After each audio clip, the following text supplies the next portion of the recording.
This episode of the Halliday Cellar Door is proudly brought to you by Halliday Wine Companion, the home of Australian wine. For more, visit winecompanion.com.au and you'll never drink a bad bottle of wine again. Welcome to the Halliday Cellar Door. I'm Sally Stanton and today I'm in South Australia meeting two more of Australia's first families of wine. A little later on I head to Jim Barry Wines in the Clare Valley, but first I'm in gorgeous McLaren Vale where we have one of Australia's most unique wineries, Darrenburg. Stick around.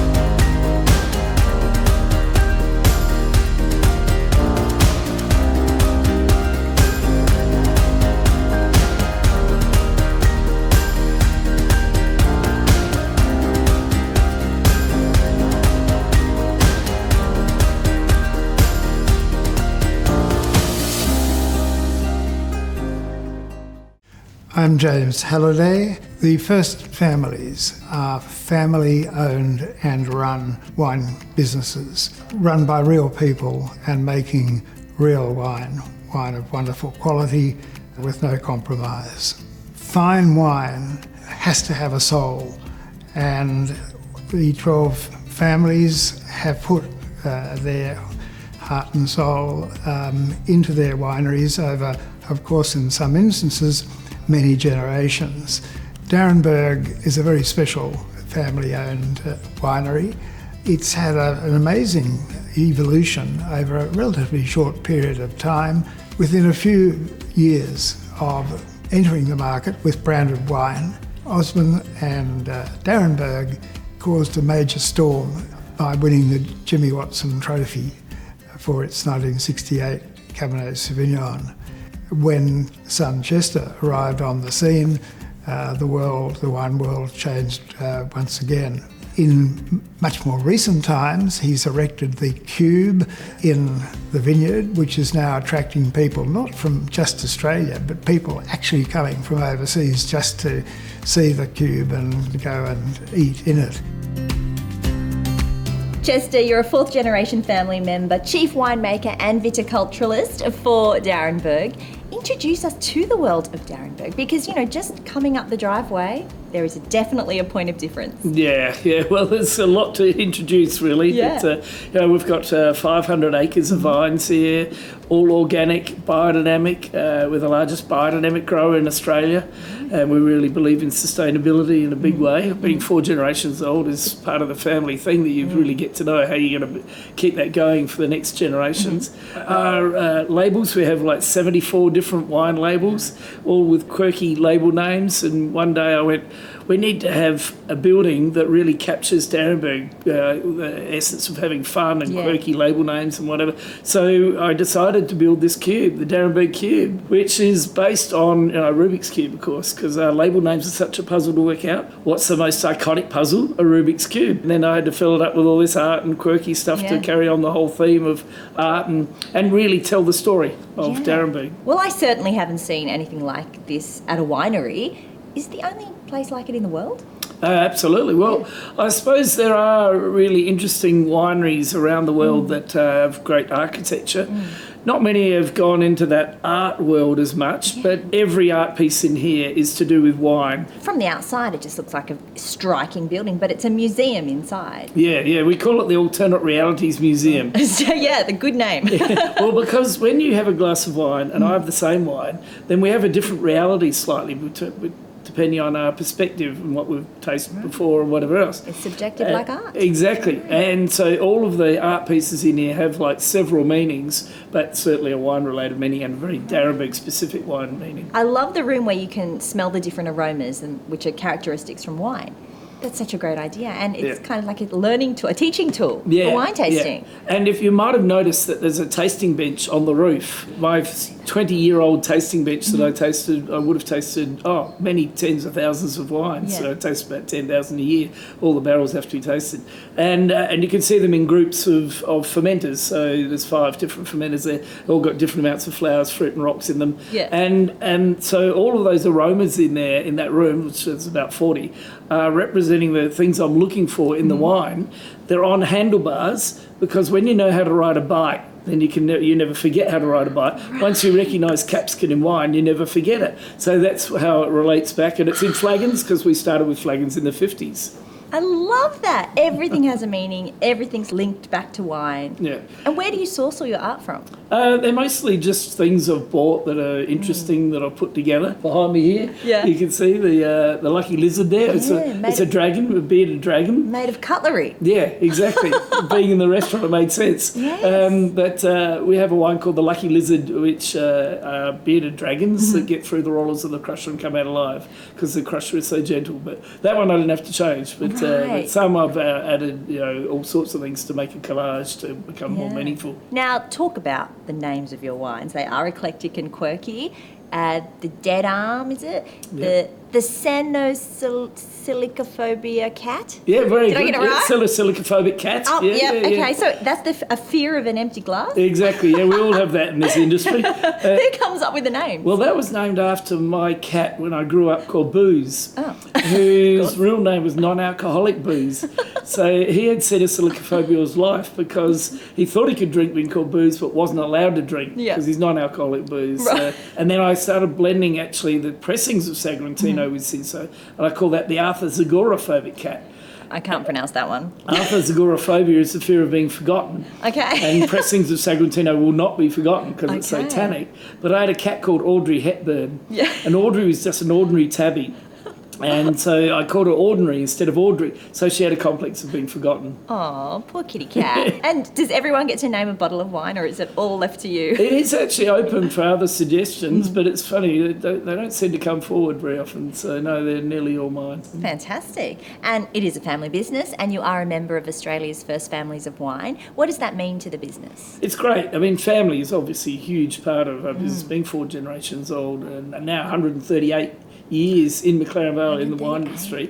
Not as Darrenberg all of that time, we're over 100 as Darrenberg, but before then my great-grandfather was the director of Hardy's, treasurer of Hardy's from 1881. Yep. And so we've been in it a long time. And what we didn't realise was going to happen is that it's a great way of the next generation catching up, and now have all become friends that are really close and do promotional events themselves. Sounds like a pretty tough gig. Yeah, it's just another excuse for a drink, isn't it, really? It's very fun. I want to be part of it. Well, soon we will be chatting with your dad, and I'm sure he's got some fun stories. Is he anything like you? He's got a lot of stories. Oh, yeah, he talks a lot. Yeah. Oh, more than you. I think, I think you will have no problem at all. Great. Halliday Wine Companion is your home of Australian wine. Discover winecompanion.com.au, which features more than 125,000 Australian tasting notes. With the Halliday Virtual Cellar, you can electronically store, track and monitor wine bottles, a must for anyone with a home cellar. Plan your next getaway with more than 3,400 winery and cellar door reviews, and find behind-the-scenes exclusives from this series of the Halliday Cellar Door. So visit winecompanion.com.au to become a member, and you'll never drink a bad bottle of wine again.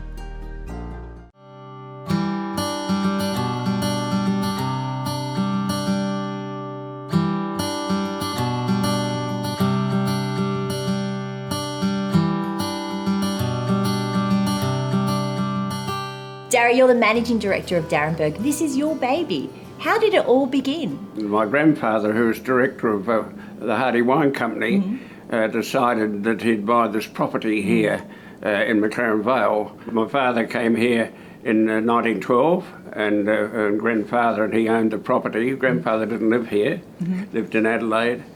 And Dad went to the First World War in 1915 and was enlisted out of the army. He had a lot of ill health when he was young, had rheumatic fever in fact, and he had a lot of ill health, and the army was sent out of the army in 1917, and he came back here. And in 1920 he married my mother, whose name was Frances Helena Darrenberg, and she died when I was born in 1926.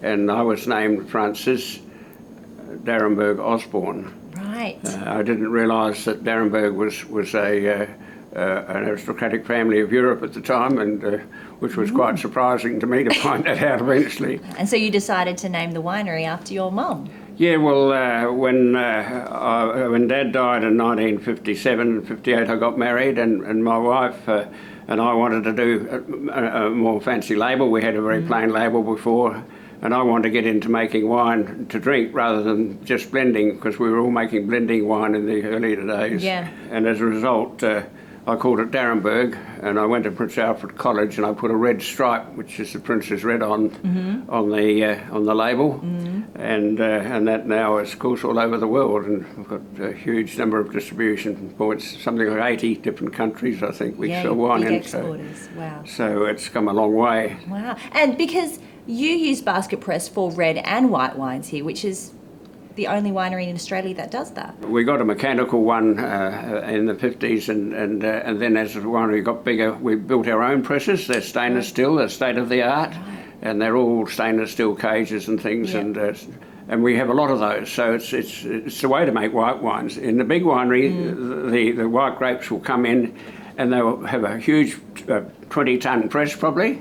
Might take 2 or 3 hours to fill it. Wow. So you see, when you do it in a small batch, it's under gas all the time. You've got the opportunity of keeping the quality under control, and it's very important with making white wine particularly. Yes, it's all about quality, not quantity. Yeah, well, with the red wines, Chester likes to tread a lot of them. We do them in smaller bins. We do have some bigger tanks, but most of it is done individually from certain blocks and certain flavours of grape off the certain different soil for Shiraz and Cabernet and Mourvedre, and it's quite interesting when he's pulling the stacks down after they've been fermented in separate lots in oak and so on.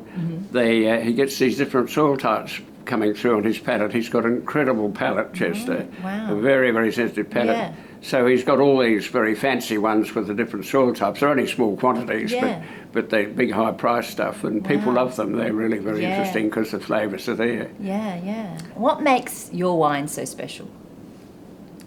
Well, I don't know whether it's so special. I think the fact that Chester's got such a great palate, and we've got a marvellous team of people working here. There's over 180 on the staff. Building our own bottling in '69 after getting it bottled by contract for a while was a great idea too, because it adds another element to the quality of the wine as you're handling it. If you're not pumping it into a tank and letting somebody else pump it into another tank and so on, you do it under control all the way into your bottle, and so that again is another advantage of making wine, I guess. Do you have any current favourites that are in the Halliday Companion? No, my palate's never been very strong. I like it all. You like it all? I like that. Now, you must be so proud of what Chester have dreamed up here. This is incredible, this building, all the experiences you can do here. I'm very flattered by the interest we have from people like you and the tourism organisations and so on. They all realise that it's an asset in Australia, and they treat it that way, which is great. Well, you know, the wines are incredible, the food is incredible. From outside, the building is so striking. You don't even know inside that all of this is here. Yeah. There's so much to offer. Yes, well, of course, the thing that really makes it work, though, is my lovely staff. I say I've got a huge staff here with some fantastic leaders. They really are fantastic people, and I'm very blessed to have them, because these days I'm slumming up, and they look after it. Yeah. Oh, lovely. Well, you know what? I'm yet to taste any of your wines, so really, I think it's time. Yes, good idea. I think so. Let's have a fizz. Let's.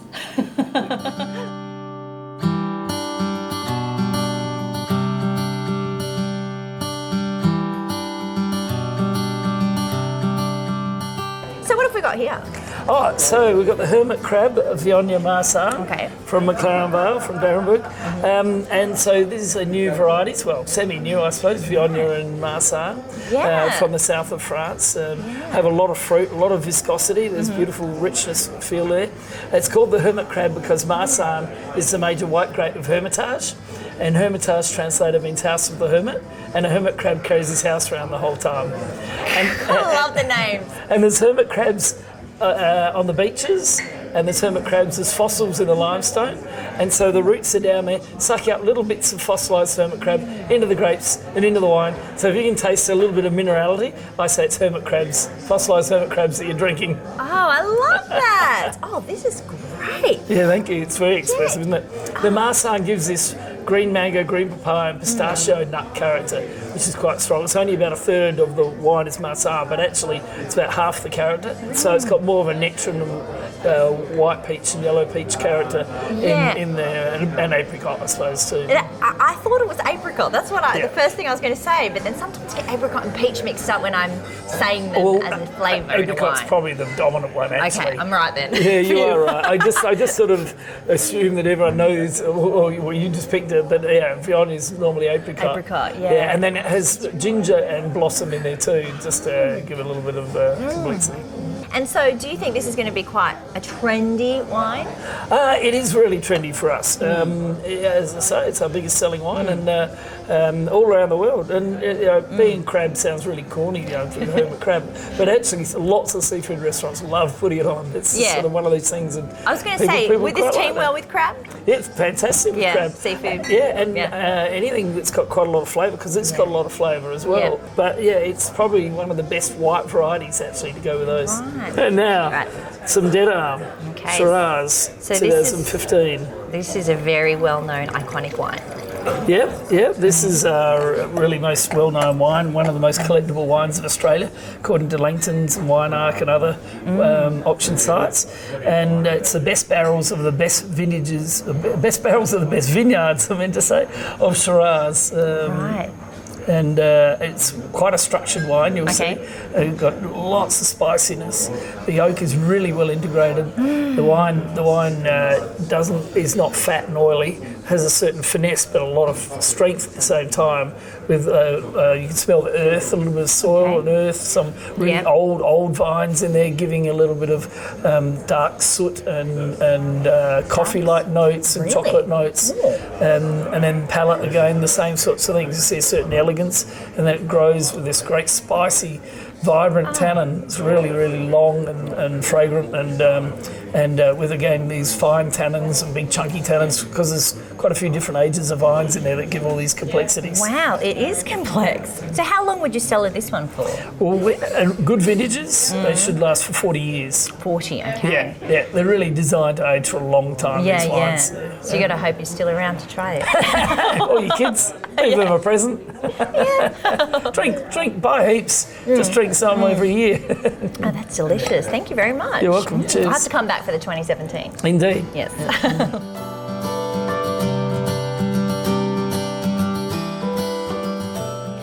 Darrenburg has been more than I ever expected. Great wine, great food, and a whole lot of fun. I'll be back soon with a whole lot more, but for now, I think I need a bottle or two, or three or four. Halliday Wine Companion is your home of Australian wine. Discover winecompanion.com.au, which features more than 125,000 Australian tasting notes. With the Halliday Virtual Cellar, you can electronically store, track and monitor wine bottles, a must for anyone with a home cellar. Plan your next getaway with more than 3,400 winery and cellar door reviews, and find behind-the-scenes exclusives from this series of the Halliday Cellar Door. So visit winecompanion.com.au to become a member, and you'll never drink a bad bottle of wine again. These days, no one would imagine the things that Jim Barry achieved and contributed to the Clare Valley. Starting in 1947, when he graduated from Rosevalley Agricultural College as a winemaker. When he did that, he was the first qualified winemaker ever to work in the Clare Valley. The other achievement is by Peter happened to be in Santorini and came across a Certico. It's an amazing thing to see a Certico at Santorini. The winds through summer blow without ever stopping, and they train the vine in a circle. Jancis Robinson said the Certico is too good a variety to simply remain on Santorini. Someone will have to should come along and take it because it's a high quality grape. Well, the Barrys have done that, and it's definitely part of the future for Barry and, for that matter, for Australia. Tom, you're a third generation Barry and a third generation winemaker in the family. How was your family business founded? Yeah, so Grandpa, he loved farming. So, growing up, he grew up actually in the foothills in Adelaide. So he ventured into Roseworthy winemaking school and graduated in 1947 when he was actually the 17th qualified winemaker to graduate from that course. So really one of the early winemakers. And the first in this region, wasn't he? He was, yeah. Wow. So after he graduated, he moved to Clare. He got a job in Clare, so first qualified in the Clare Valley. And it was at a cooperative, so that's where he cut his teeth, making all sorts of wines, a lot of fortifiers back then. And then they also established Jim Barry Wines in 1959. Right, so you're a relatively young winery. What advantages does that give you? We're definitely, honing in on what we think Clare does very well. We've learned along the way that you have to make mistakes to keep moving forward, we think. And me as a young winemaker, that's the benefit of having Dad. Mum and Dad own the business and run the business, so they give me a lot of freedom to do what I love to do, which is making wine. And part of that, you're learning experience along the way. Yeah. And when did you decide you want to follow in your grandfather and father's footsteps and make wine? Yeah, it was funny. It was probably 15. I was really, really bad at chemistry. Yeah. And obviously you need a bit of chemistry to do winemaking, so I just knuckled down with my chemistry. I was never a great student, but I got through. And got a score to then go into the enology degree at Adelaide University. So these days it's you study in Adelaide. When Dad and Grandpa went through, it was still on site at the Roseworthy College. So that was great. We were the first family to have 3 generations of enology students working for the same company. Yeah, which was quite cool. That sort of drives me every day to put my head down and make wine. Now you are a member of Australia's first families of wine. So what does that mean to Jim Barry Wines, who is a young winery? Yeah, well for me, I pinch myself to be able to walk and catch up with someone like Bruce Tyrrell or Stephen Henschke, and really lovely people and down to earth. And we're only 59 years old, so we are very young, and I think we are very privileged to be a part of this group. Tell me about Jim Barry Wines. What gives them their Jim Barry stamp? Well, I think for us, we're quite specific on the wines we make. So we concentrate on Riesling, Shiraz, and Cabernet. We've never chased trends. Yeah, we've always just stuck to what we know and what we think works for Clare. And now tell me about this Greek varietal of wine. It's on the market now. It is. I cannot pronounce it though. Yeah. I'll leave it to you. It's Assertico. Assertico. Yeah. It's quite hard. This is crazy, and this is Dad to a T. He was in Santorini in 2006 with Mum, just on holidays. Yes. And when he travels, he says, can I drink what the chef's drinking? So they brought out a big carafe of this local wine, and he tasted it, and he blew his mind. Yeah. So he came back here, and no one had it in Australia. So then he went back again, and he haggled a little bit, and he said, I want this variety, and they said, no, you can't have it. So he pulled out some Armagh and Farida, which are some of our really, really great wines, and he showed them to these Greek guys, and they go, now we understand. We will give you 2 cuttings.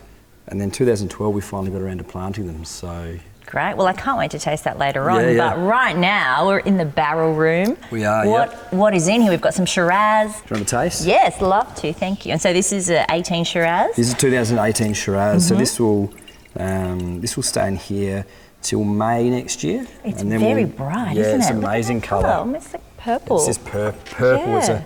It's a beautiful block of Shiraz that we've got, about 35-year-old Shiraz at Lodge Hill. Just lovely intensity of purple fruits and violets. The colour is amazing.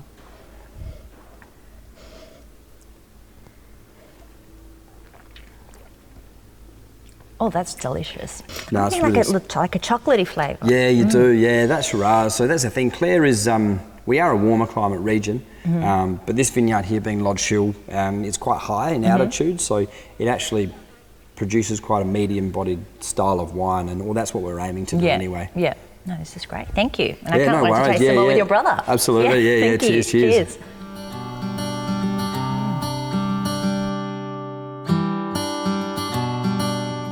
Sam, you're a third generation Barry, and you're in sales and marketing here at Jim Barry. What's the Jim Barry philosophy, and what does it stand for right now in 2018? Well, the philosophy's never changed. It's always, from the early days, it was always own vineyards. So if you can own the vineyards, plant the vineyard, own the vineyard, run the vineyard sustainably, then you'll be able to grow great fruit. From great fruit, you can make great wine. If you don't have that whole supply chain in place, you can't have the longevity and the quality. So we're still own all our own vineyards. We've got 800 acres of vineyards in Clare, and we just planted another 30 this year. So that's what Dad's doing, is planting vineyards. And a big addition though was this wine right here, wasn't it? Yeah, that was something new. It is. So it's a Sertico, which is indigenous to the island of Santorini in Greece. Well, I really need to try this one. A Sertico, never had it before, so I'm intrigued. Thank you very much. So what are we expecting here? What should I be looking for? Well, the Sertico from Santorini has a saline, a briny saline character. Okay. And that's really the hallmark of the variety. It's this beautiful acid texture, but it's this saline, briny character, which really gives that perception of freshness. And when we planted it in Clare, we weren't 100% sure. We didn't actually think we'd get that character because we're not surrounded by the ocean. But we've actually encapsulated that character, so it's obviously in the DNA of the variety. A lot of the time, wines that are grown and are from places near the sea reflect that in the character. Yeah. Okay. It's definitely Riesling, yes, because we grow it up in Clare on the Lodge Hill vineyard, but also has a little bit more texture than Riesling, a little bit more salinity. Just tasted it, and completely different to Riesling. Aromatically, lovely. Aromatically, it is very Riesling, yes, but on the palate, you see it's much different, more textural. Wow, that's great. The Florita, and the name Florita, where does that come from? So Florita is a Spanish word, meaning little flower. So this vineyard was originally back from the 1940s when it was planted. They planted this vineyard to Palomino, which is one of the main cherry varieties, and called it Florita for the flower that grows on top of the wine in the barrels to give it the nutty flavour. I didn't know they did that. They grow flour on top of the barrels. They grow its floor, which is a yeast film. Yeah, in sherry in Spain, they have the barrels 2/3 full, and a natural yeast grows on the top of the wine, prevents it from oxidising, but also gives it that nutty Fino sherry character. The aromas are stone fruits? Stone fruit, citrus, but very fine, very elegant. And a little zingy. A little zing on my tongue. That's how I describe it. That I love acid it. just livens everything up. But a wine like the Florida is made to age. So we have other Rieslings which are made to be drunk young, but a wine like this, we want people to put it down in their cellars. We want these wines to be drunk when they're aged, when they're beautiful and honey and toasty. So we're cellaring them here, and then we'll release them to the market in time. Well, thank you so much for having us here today, and thank you for letting me try these delicious wines. No worries, thanks, Sally. Thank you.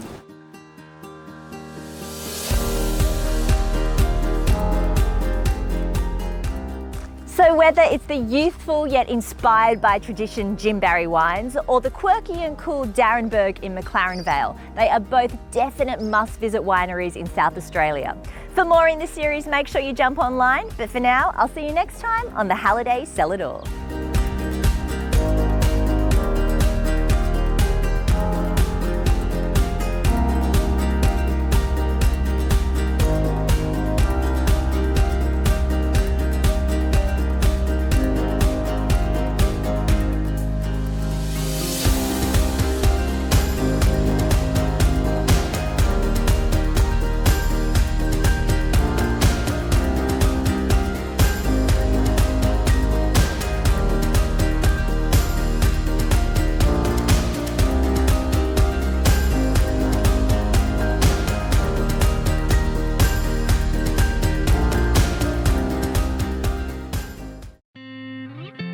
This episode of the Halliday Cellar Door was proudly brought to you by Halliday Wine Companion, the home of Australian wine. For more, visit winecompanion.com.au and you'll never drink a bad bottle of wine again.